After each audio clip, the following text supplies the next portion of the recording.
Hello, welcome to another Friday artwork video. So we're up to Dissension in this sort of retrospective look through my magic card binder, and what I do is in the link section I'll include any of the original pack openings for these that I did, alongside anything else that's relevant. For instance, any set Musings episodes, because I did a load at this point in time. So let's press on this one. As you can see, is Aurora Eidolon. There we go. Right, so I'm just going to go through, single copy of each card that I pulled, and we'll take a look at the artwork, and maybe, I'll just chat about some other things as well. So multicoloured set, third set of the block. So for this, featured 3 guilds, and when we get to the end we'll see probably exactly what guilds we got. There were certain cycles that were printed at common that feature the sort of 2 colours, and so as we go through, this will probably get revealed as in terms of the 3 2-colour guilds that were predominant in the set. Okay, I'll also flag up any of the rares as I see them. Right, but for that we have a foil protection from multicoloured Guardian of the Guildpact. The sort of card that you do see on and off in these Ravnica and Return to Ravnica and Return to Return to Return Ravnica, that offer protection from multicoloured cards. Okay, so it's a nice foil one, 2/3 for 2 and a white, and then we have the regular one, not foily, and then the 2 side by side.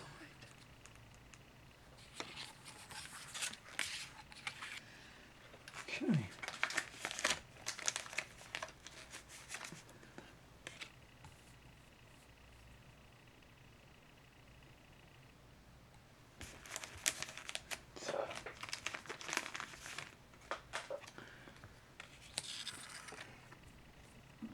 There's a Pegasus via Pegasus deck.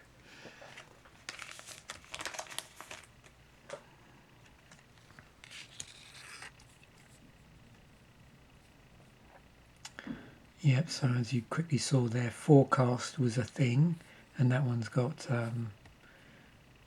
the sort of watermark from the particular guild.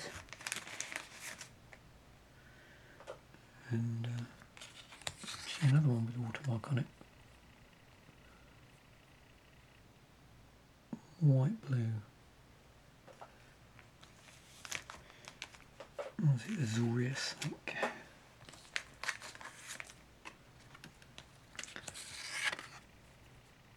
And another one, so clearly forecast was the Azorius thing.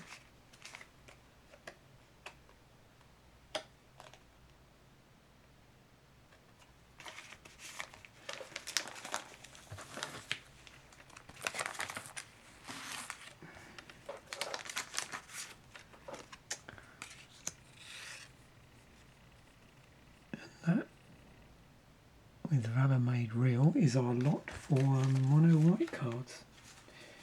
So moving on to blue.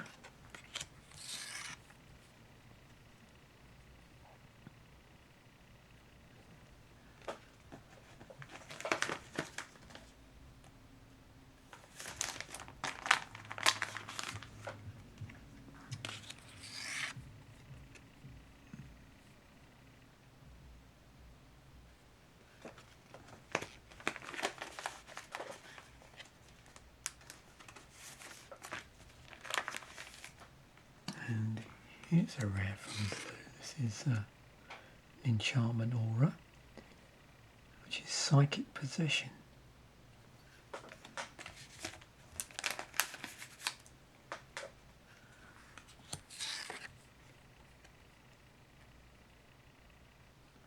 green blue card here, blue green.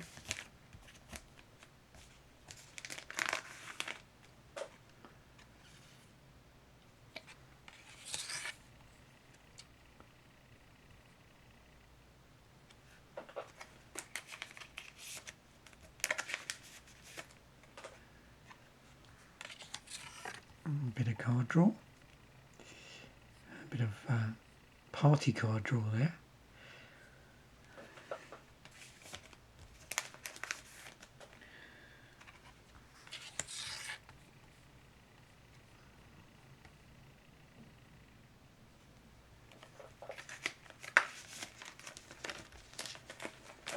Okay, so now moving into black, mono black,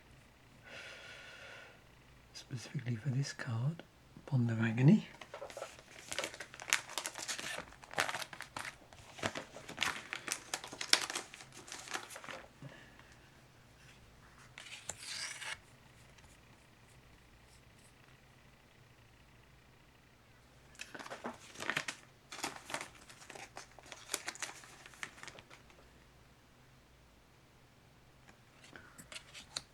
So we have a card here with Rakdos, which was the the Rakdos watermark with Hellbent, and so that was black red.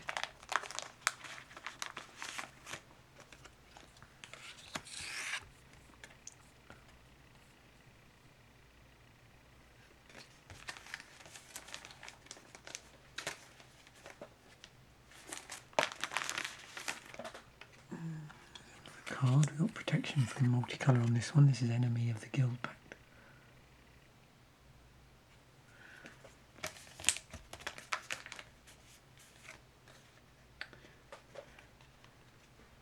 And another Elderlong card, and it's a foil.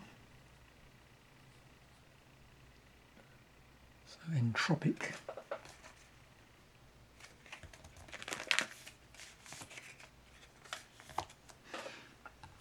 Let's check out the foiling. Curving's not too bad on these actually. Yeah. And there's the regular one. And then the two side by side.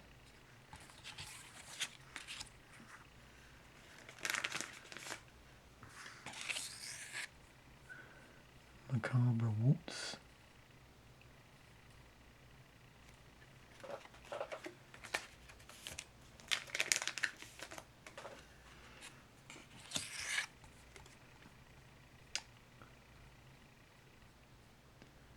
Another Rakdos card with black as the casting cost and then red in the activation cost.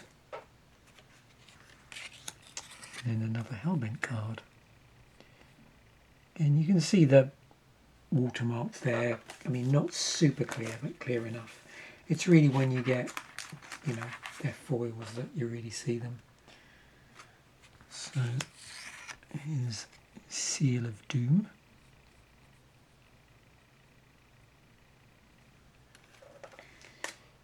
Yeah, it was interesting with those cards where you can see them coming. So they sit on the battlefield and then they're sacked to get the effect.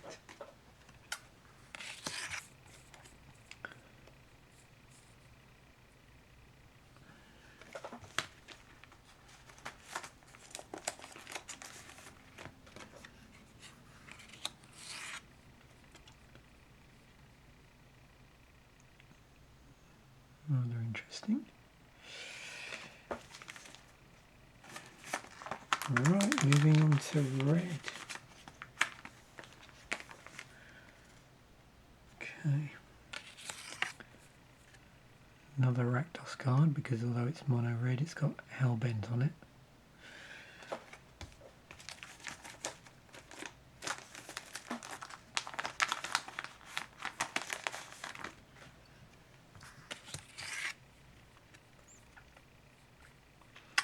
Yeah, quite a number of different styles on these cards. I think I found that, the previous block so Kamigawa, the the cards, the artwork look was a lot tighter. I felt, in terms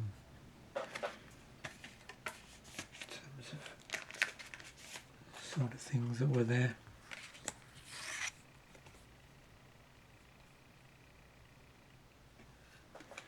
So you see a few cards here that are really caring about whether you're sort of playing or not playing multicoloured stuff. Another Elon.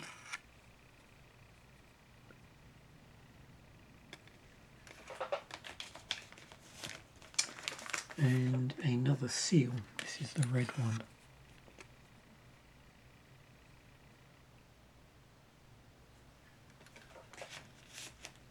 So yeah,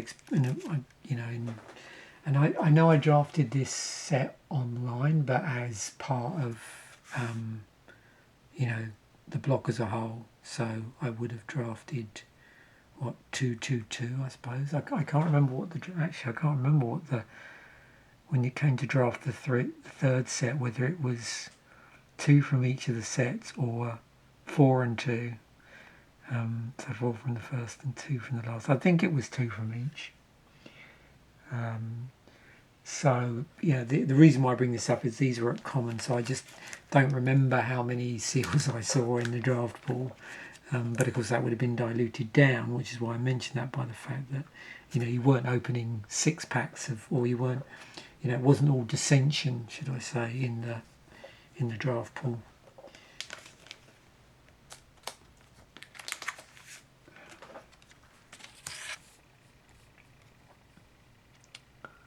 Yep, Taste for Mayhem. Okay, we are coming up to another rare. They've been a bit thin on the ground so far. We'll see. I imagine we're either going to see a ton in green or all the multicolour cards.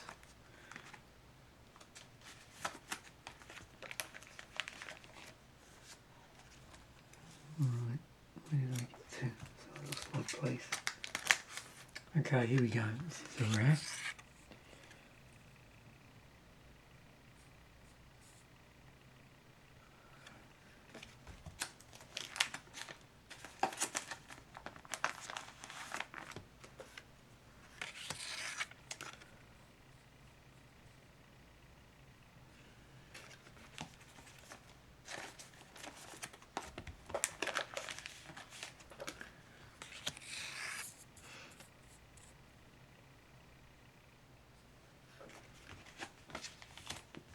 Okay, moving on to a green.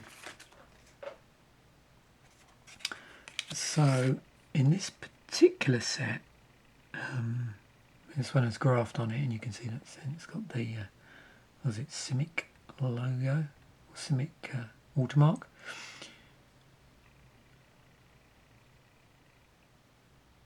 In here, so probably from all we've seen so far, we now, pretty safe to say, Azorius, Rakdos and CIMIC were the 3 in this particular set. Graft being the CIMIC thing, Hellbent being the Rakdos thing, and the Azorius thing was where's it gone? Forecast, that was it. Forecast. On a few of the cards, wasn't it? So, yeah, number of cards here with this graft ability on it. Now, of course, the later, Return to Ravnica shenanigans, played around with counters, but in a different way and different abilities. Yeah, it was interesting to see when they did the Return to Ravnica, like how they took maybe an element of the original guild ability in the original Ravnica and went from there. This set has got Idric Stomphowler in it.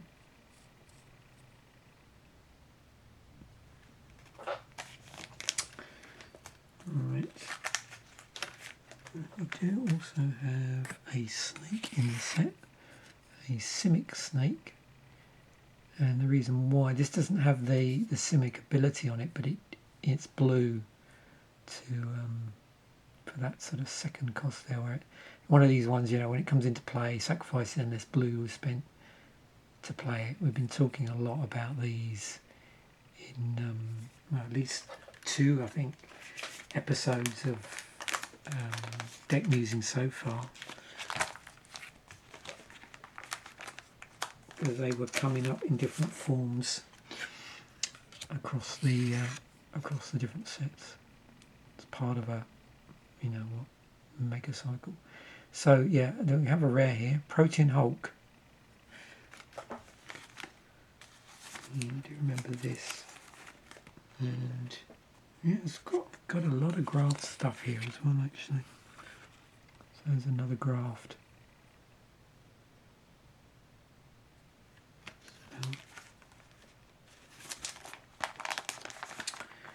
I do like Simic, actually. I sort of gravitated a bit towards that in Return to Ravnica.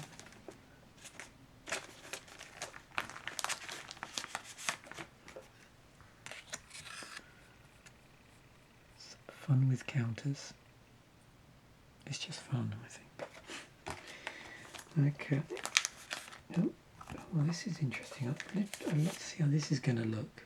Shame I don't have this in foil, actually, this next one.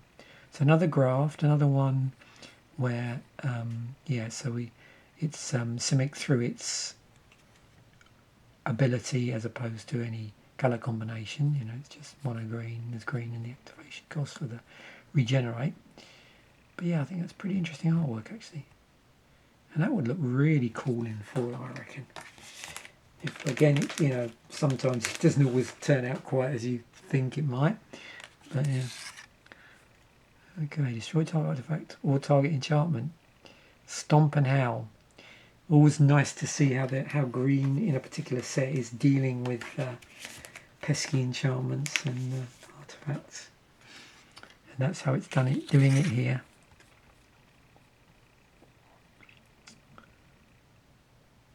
I mean, that's another nice little collection you can do with certain things, like, you know, it's okay, well, let's collect, you know, all the cards that, you know, do a combination of destroying artifacts and target enchantments, you know, artifacts and enchantments, something like that.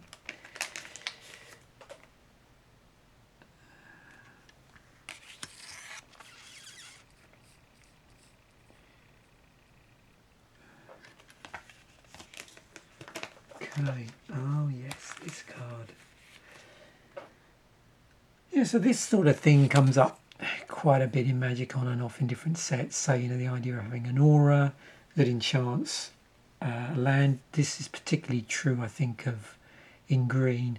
And then it allows you to either tap for extra mana or, yeah, mana of a chosen colour. Sort of amplifies up the existing mana generation of a land, or maybe just changes it. And some of these, not this particular one, but there are other ones which you can use, I suppose, aggressively if they change a card to a particular colour, and you can sort of cast it onto an opponent, and, you know, lock them out of that colour for a little while by giving them the colour they probably don't want.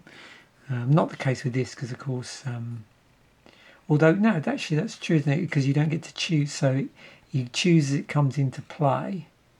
So yeah, you could use that like in that form. Okay, yeah. So I thought I hadn't read it properly at a distance, but yeah, this one you choose it when it comes into play. You don't get to choose it. Yeah, but yeah, so that could be used in that scenario. Oh. Another Eidolon. I didn't check to see whether I'd got the full. It's quite possible I may have had the full cycle there. Okay, so we're moving on to the multicolour cards now. Who knows what order these are in? They're probably alphabetised, maybe.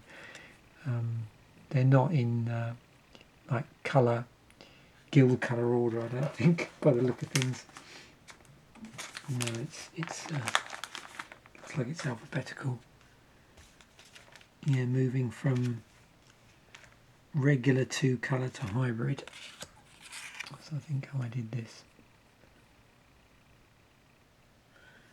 Okay. Yeah.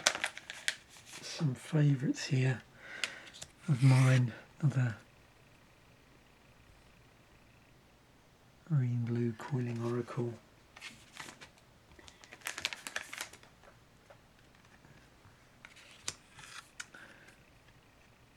Yep, so now it's really clear. We can sort of see the different guild alignments.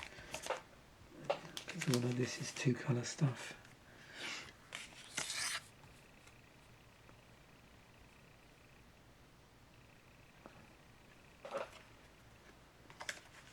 And do you know that's...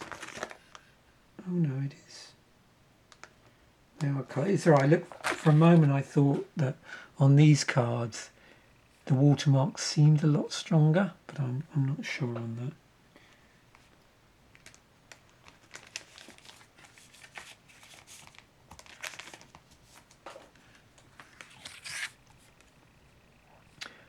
Oh, there's a rare Omniban. Okay. So I'm getting a little bit confused now. There's always a danger with this. I can put the same card on twice, but hopefully I haven't done that yet. But you never know.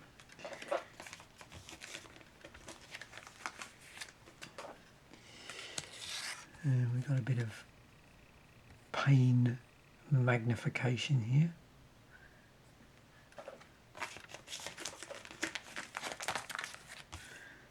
Right. Got a few of the white blue cards here, a few of the Azorius things.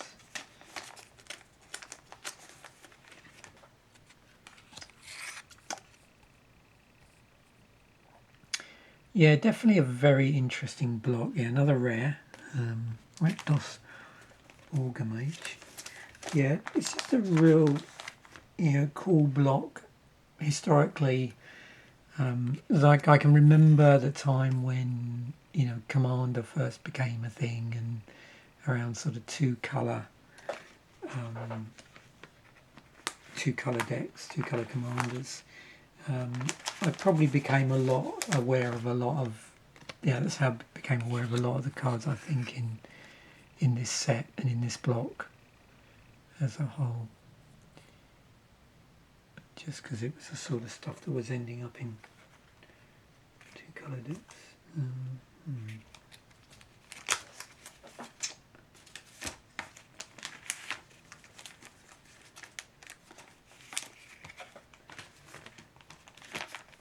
I also remember this for some reason. I can't remember if this featured in some theme deck at some point.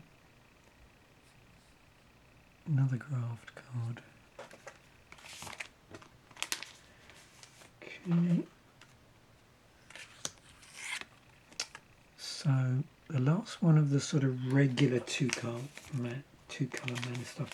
And now we start to get on to the whole business with hybrid mana. Again, these are in alphabetical order.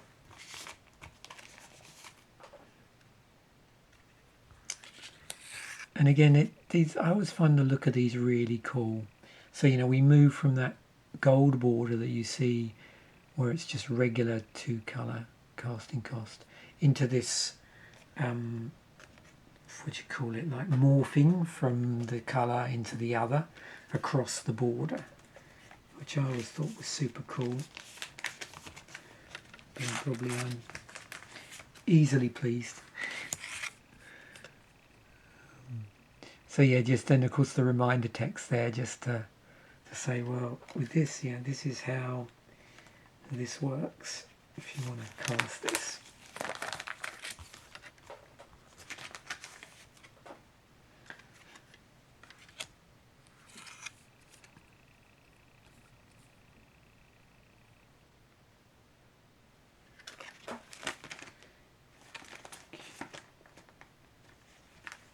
So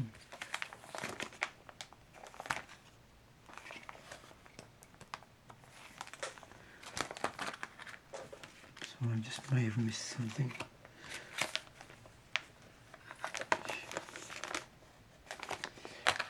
I apologise if I've already put this card out. I've got myself a little bit bundled up here. So I'll put it out anyway. It's a guild mage. So yeah, guild mages are a thing. They were uncommon, so I think I've only got a couple of these.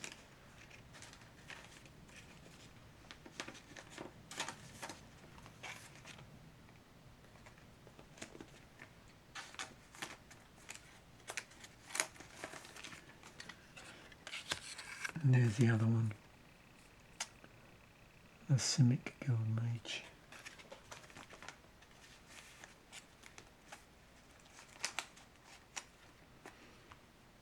Okay.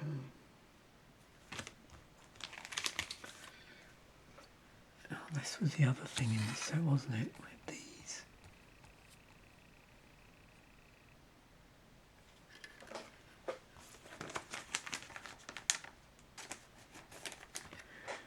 Right, we've got some signets because we're moving on to artifacts now.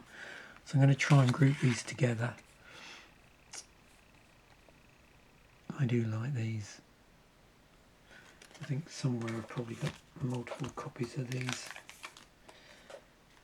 Oh, here's another rare.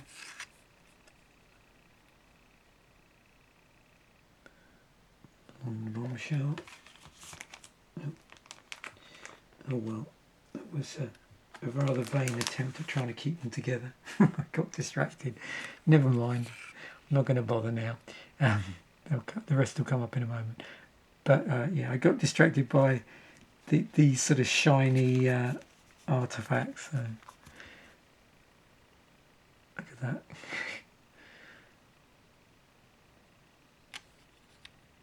Right, so back to the plan in hand. There's the next signet, the Rakdos one, and then the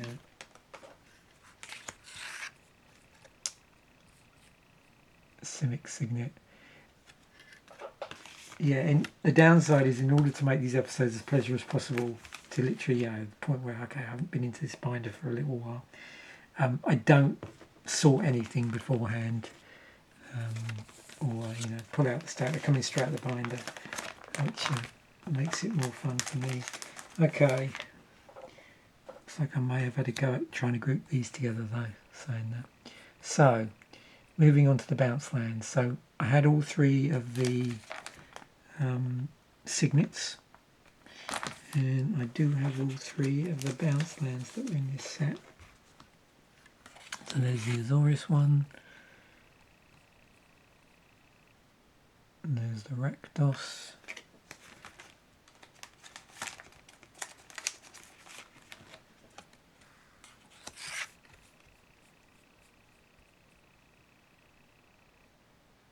Simic Great Chamber, and now a few bits and bobs on the land side of things, but some interesting stuff nonetheless. So got a couple of the sort of guild lands. It's Prov,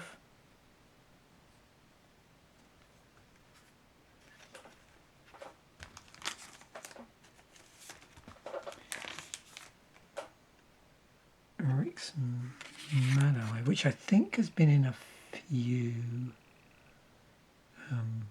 Commander decks, if my memory serves me correctly. I think that's the one that tends to turn up a bit more. Right, I have the first of two rare lands here. This one, which is interesting, which is add 1 mana of any colour to your mana pool. Spend this mana only to play multicoloured spells. Pillar of the Parons. So yeah, always interesting to see what sets have those sort of lands in them, where they're like conditional multicolour, like some might say, can only be used to cast creatures or certain type of card. In this case, it's multicoloured spells. So that's a rare, and then I do actually have a Hallowed Fountain, which is rather nice.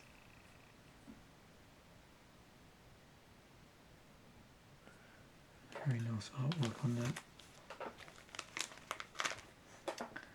And there we have it. So hopefully you enjoyed that. I've got a big smile on my face currently. These are so much fun. And of course these will carry on until I catch up with myself, which is, I don't know, sometime around about 10th edition, for around that period, because I'd already been through, I think, from Lorwyn era, and yeah, started doing this series from then, because it basically lined up at the time I decided to start doing it. But yeah, carry on with this for a little while. So thanks once again for watching. Bye for now, and I will catch you in a future episode.